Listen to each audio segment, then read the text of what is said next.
Dear audience, এখানে গল্প শুনতে আসছেন? এখানে তো গল্প শোনানো হয় না, শুধু ঘটনা শোনানো হয়। আমরা গরিব মানুষ, আমাদের কাজকর্ম কি জানেন? আমাদের সরকার একটা কাজ দিছে। কাজটা কিরকম?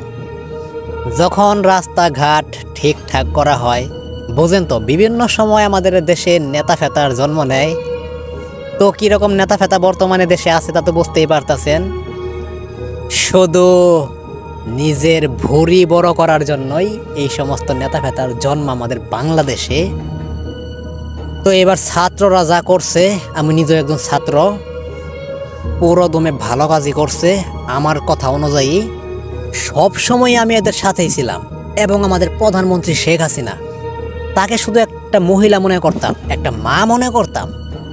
কিন্তু সে এই দেশটার সরকার হওয়ার পর থেকে প্রথম 5 বছর সে ভালোই হয়তো ছিল, কিন্তু ক্ষমতা ধরে রাখার জন্য সে যে এত পরিমাণে টাকা লুটপাট করছে, শুধু আমি বলতাছি তাই না, দেশে তো আরো মানুষ আছে। বুঝতেই তো পারতেছেন, যদি আমার এখানে এই সমস্ত কিছু বলার জন্য দোষ হয়ে থাকে, তাহলে অবশ্যই আশা করি আপনারা আমাকে সাহায্য করবেন। তো আশা করি সবাই বিষয়টা সিরিয়াসভাবেই নেবেন, এই কথাগুলো অন্তত। তো আমরা সবাই চাই এবার যাই হয়েছে ভালোই হয়েছে, বাংলাদেশে এবার ভালো একটা নির্বাচন হোক, খুব ভালোভাবে নির্বাচনটা হয়ে যাক। তারপর থেকে যেন ভালো একটা আমরা প্রধানমন্ত্রী, এই দেশের উপদেষ্টা পাই, যেন আমরা গরিব মানুষ যারা আছে সবাই যেন খুব ভালোভাবে চলতে পারি। সব কিছুরই দাম যেন সীমিত থাকে, মানুষ যেন কাজকর্ম করে খাইতে পারে। বিশেষভাবে বিদ্যুৎ ব্যবস্থা একটু বেশি অন্যরকম হয়ে গেছে। ঢাকা শহরে না হয় বিদ্যুৎ মোটামুটি ভালোই থাকে, কিন্তু গ্রাম অঞ্চলে এত পরিমাণে বিদ্যুৎ ঝামেলা করে যা ধারণার বাইরে। আমাদের এলাকায় কাজকর্ম হইতেছে এই সমস্ত বিদ্যুৎ দিয়া। তো এইবার রমজান মাস গেল, মানুষ কোনোরকম কোনো কাজকর্ম করতে পারে না এই বিদ্যুতের জন্য। তো এগুলা বলার কোনো মানে হয় না। আজকের ঘটনা শেয়ার করি। ঘটনাটি হইতাছে এরিয়াটি আমি আপনাদের একটু পরে দেখামো, যে এরিয়াতে এই কাহিনীটা হয়েছে তা আপনারা দেখতে পারবেন, এবং এই কাহিনীটা যে এরিয়াতে হয়েছে তা আপনারা দেখতেই পারতেছেন। অডিয়েন্স, এই যে ঘরটা দেখতে পারতেছেন না, এই ঘরে ওই সময় ওই লোকগুলা ছিল। তো এইটুকু এরিয়া তো এখন আটকানো হয়েছে, তখন এরকম ছিল না। তো দাঁড়ান, ঘরের পরিবেশটা এখন দেখি কি রকম আছে। আমি তো কখনো আসি না এখানে। ঘর তো খোলা, ঘরের অবস্থা, ঘরে কেউ থাকে না। তবে আমি যতদূর জানি এটা হইতাছে রান্নাঘর আর ওটা টয়লেট। তো এটা ছিল ঘরের পরিবেশ, এই ঘরে সেই লোকগুলা থাকতো। আসুন বাইরে যাই, বাইরে গিয়া দেখাই বিষয়টা কোন জায়গায় সেই অবয়বটাকে দেখছিল। তো বাহিরে এসে বললাম, এই এরিয়াতে আপনার এখানে যখন লোকগুলা এসা ছিল, সেই রাস্তা ঝাড়ু দেওয়ার লোকগুলা, তো যেই লোকটা এই মর্মান্তিক দৃশ্যটা দেখছিল, তা বলছিলাম তো এখান থেকে সর্বোচ্চ 20 ফিট দূরে, হ্যাঁ খুব একটা দূরত্ব না। এখন মোটামুটি জায়গাটা খুব সুন্দর করছে।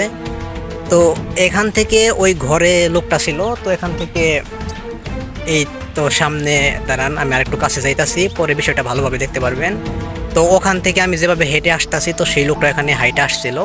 তো আসার পর এই তো সামনে যে আম গাছটা দেখতে পারতেছেন না, এই প্রথম আম গাছ, বা এই তো খাম দেখতে পারতেছেন, এইটুকুর মধ্যেই সেই মাথা কাটা অবয়বটাকে সে দেখছিল। তো এটা হইতেছে এই এরিয়ার মেন উদ্দেশ্য এখানে আসার। এখন জায়গাটা পরিষ্কার হয়ে গেছে, এবং এই যে একটা নিম গাছ, এই নিম গাছটা আগেও ছিল। তো এই পরিবেশটা নিয়ে মোটামুটি ভালোই কাহিনী আছে। তো আসুন ঘটনা শোনাই। তো ভিডিও কাটিং করি শুধু আপনাদের দেখানোর উদ্দেশ্যে বিষয়টা দেখাইলাম। সত্যি এটা সত্যি এরিয়া, ভাই বিশ্বাস করবেন কিনা বলতে পারবো না, কিন্তু হ্যাঁ এটাই সত্যি। তো আসুন ঘটনা শোনাই। আপনারা যে বাড়িটা দেখতে পারতেছেন, এই বাড়িতে এবং আশেপাশে যে রাস্তাগুলো আছে, একসময় সেই রাস্তাগুলো ঠিকঠাক করার জন্য আমাদের, সেই রাস্তা ঝাড়ু দেওয়ার জন্য আমাদের রাখা হয়। তো আমরা যে সমস্ত এরিয়াতে রাস্তাঘাট ঠিক করা হয়, সেই সমস্ত এরিয়াতে রাস্তা আমরা পরিষ্কার করি, ঝাড়ু দেই। তো সেই রকমই রাস্তা পরিষ্কার করতে করতে এই এরিয়াতে এসে আমাদের রাত হয়ে যায়, এবং রাত হওয়ার পর আমরা নিয়ত করি এলাকার মানুষের সাথে কথা বলা, এই জমিটুকু যাদের, এখানে একটা যেহেতু থাকার জন্য ঘর আছে, তো এই ঘরে থাকার জন্য আমরা একটা রাতের জন্য শুধু আমরা চিন্তা ভাবনা করি এখানে থাকবো। তো তারাও রাজি হয়ে যায়, এই জমিটা যার। তো আমরা যথারীতি সেখানে থাকা শুরু করি। রাত আনুমানিক 11 থেকে 12টা। এর মধ্যে আমরা যেহেতু 4-5 জন লোক এখানে থাকি, তো তার মধ্যে আমি, মানে যে কাহিনীটা বলছে সেই লোকটা আমায় বলতেছে, মানে আমি এখান থেকে উইঠা একটু বাহিরে যাই ওয়াশরুম করতে, যেহেতু বাথরুমটা খুব একটা ভালো না, এখানে মানুষ থাকে না একদমই। তো একটু দূরে আসি, দূরে আসার পরে আমি যে জিনিসটা দেখতে পাই তা হইতাছে একটা মানুষ দাঁড়াই আছে আমার থেকে মোটামুটি 10 থেকে 20 ফিট এরকম দূরত্বে হবে। লোকটা দাঁড়াই আছে, লোকটার মনে হইতাছে আমার এখান থেকে মোটামুটি আকাশে জ্যোৎস্না ছিল। লোকটা দাঁড়ায় আছে কিন্তু লোকটার মাথা নাই। বিষয়টা কেমন আজব। তো আমি ভাবলাম এখানে যেহেতু আরো লোক সংখ্যা আমার সাথে আছে, ভয়ের কোনো কারণই নাই, যেহেতু এরিয়াটা মোটামুটি ভালোই, খুব একটা খারাপ না। তো আমি জিনিসটা দেখার জন্য আস্তে আস্তে কাছে যাই। কাছে যাওয়ার পর আমি বুঝতে পারলাম সেই অবয়বটা সেখানে দাঁড়িয়ে আছে, তার কোনো অঙ্গভঙ্গি নাই। তো আমি যখন আরো একটু কাছে যাই তখন আমি দেখতে পারি সেই অবয়বটার সত্যি কোনো মাথা নাই, একটা মানুষের আকার, কিন্তু তার বুকের মাঝে একটা দুইটা না, মোটামুটি 4টা চোখ লাল টকটকা জল করতেছে। যাক, আমার আর বুঝতে বাকি রইলো না এখানে কি হইতে পারে, আমার সামনে কি দাঁড়াই আছে। সেখান থেকে একটা দৌড় দিয়ে আমি ঘরের ভিতর এবং বাকি সবাইকে বলি এই কাহিনী দেখছি। তখন তারা সবাই আমার সাথে সেই জিনিসটা দেখার জন্য বের হয়ে আসে, কিন্তু বের হয়ে আমরা যা দেখি তা কল্পনার অতীত। আমরা দেখি সেখানে কিচ্ছু নাই। হয়তো যদি সেখানে কোনো গাছ থাকতো তো ভাবতাম যে হয়তো হ্যাঁ গাছ আছে, তো গাছটা দেখতে পারছি, কিন্তু গাছও সেখানে নাই। এখানে কিচ্ছু নাই। তো পরের দিন আমরা বিষয়টা সবার সাথে শেয়ার করে সেখান থেকে চলে যাই। যেহেতু আমাদের বিভিন্ন জায়গায় রাত হয়, বিভিন্ন জায়গায় ঘুমাতে হয়, তো সেই রকমই আমরা চলে যাই। বিষয়টা আমাদের সবসময় মাথায় থাকবো এবং আমাদের সবাইকে সতর্ক করে গেছে। তো এই ছিল ছোট একটা ঘটনা, আশা করি ভালো লাগছে। অবশ্যই শুধু ভয় দেওয়ার মতো কাহিনী, এর থেকে নির্মম কাহিনী আর দিতে পারবো না, যেহেতু গ্রাম অঞ্চলের মানুষ সবাই সবসময় সব কিছু শেয়ার করে না। এই কাহিনীটা অনেক দিন আগে শুনছিলাম, অবশ্যই যেহেতু চ্যানেলটা খুলছি তাই শেয়ার করতেছি ধীরে ধীরে।